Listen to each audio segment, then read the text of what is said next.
මනෝ පුබ්බංගමා ධම්මා. හැම එකකටම මූලික වෙන්නේ මොකක්ද? හිත. සූත්‍රයක් තියෙනවා අබේරාජ කුමාර සූත්‍රය කියලා. මේක හරි අපූර්වයි හොඳ.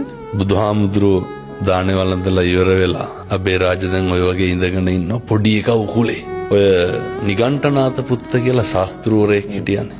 මිනිස්සයාගේ ගෝලයෙක් අබේරාජ. අබේරාජ බුදුහාමුදුරුවන්ගේ ප්‍රශ්න ටිකක් අහනවා. බුදුහාමුදුරුව අර පටිපුච්ච ව්‍යාකරණ ක්‍රමයේ යටතේ අබේරාජගෙන් ආපහු අහනවා. අබේරාජ පොඩි එකා ඔය උකුලේ ඉන්නවනේ. පොඩි එකාගේ කටේ කැබිලිති කටුවක් තියෙනවා. අහනවා අබේරාජ ඕක හිර වෙලා තිබ්බොත් මොකද කරන්නේ කියලා. අබේරාජ කොහොමද උත්තර දෙන්නේ? බුදුහාමුදුරුවනේ ඇදලා ගන්නවා. බුදුහාමුදුරුවෝ මොකටද ඇදලා ගන්නෙ? පොඩි එකා බේර ගන්න ඕනේ. පැහැදිලිද මං කියන එක? එහෙමයි.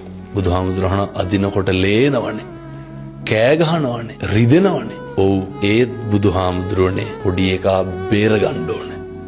අබේරාජගේ සිතුවිල්ල මොකද්ද? කැබිලිති කඩුව ඇදලා ගන්නේ ඇයි? පොඩි එකා බේර ගන්න. දැන් පැහැදිලි ඇති මිනිස්සුන්ට මං කියන එක. වේදනයි පොඩ්ඩක්, තුවාලයි පොඩ්ඩක්. සිතුවිල්ල මරන්න නෙමෙයි, බේර ගන්න.